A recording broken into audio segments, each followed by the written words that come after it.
ఇప్పుడు మనం ప్రెసెంట్ వింటున్నాం రోబోటిక్ స్టైల్స్లో సర్జరీస్ వింటున్నాం.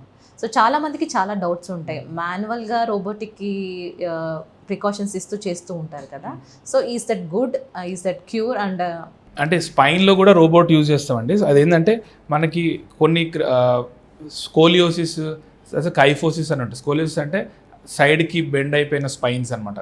కైఫోసిస్ అంటే కే షేప్లో బెండ్, అంటే గూని అంటారు కదా తెల్ల, అట్లా బెండ్ అయ్యే వాళ్ళు, అంటే చిన్నప్పటి నుంచి ప్రాబ్లమ్స్ ఉన్న వాళ్ళకి అప్పుడు బోన్స్ మనకి న్యాచురల్ అనాటమీ ఉండదు కరెక్ట్గా. అంటే మనం స్క్రూ వేయడానికి ఒక ల్యాండ్ మార్క్ కావాలి, ఇక్కడ నుంచి వెళ్తే స్క్రూ జాగ్రత్తగా వెళ్తుంది స్పైనల్ కార్డ్ టచ్ చేయకుండా అని.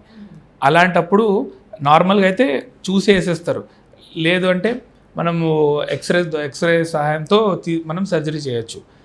ఇప్పుడు ఈ కైఫోసిస్, స్కోలియోసిస్ ఉన్న పేషెంట్స్కి ఇది ఇలా నార్మల్గా ఇలా ఉంటుంది స్పైన్, అవి రొటేట్ అయిపోయి ఉంటాయి అనమాట.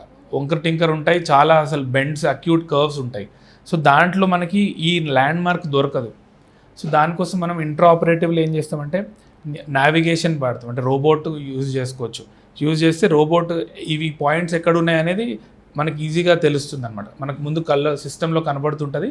రోబోటిక్ హ్యాండ్ ఉంటుంది, అది ఏ యాంగిల్లో పెట్టాలో కరెక్ట్గా పెడుతుంది. మనం అక్కడ పెట్టేస్తే మనమే వేస్తాం. రోబోటిక్ అంటే రోబోట్ వచ్చి ఏం చేయదు, రోబోట్ మనకి ఒక హెల్ప్ చేస్తుంది అంతే. ఆ పొజిషన్లో పట్టుకొని ఉంటుంది, ఈ యాంగిల్లో వేయండి అంటే మనం ఆ యాంగిల్లో వేయచ్చు. అంతే మనమే చేస్తాము, బట్ హెల్ప్ చేస్తుంది. అదే అబ్డామిన్లో రోబోట్స్, అది కూడా డాక్టరే చేస్తాడు అన్నీ.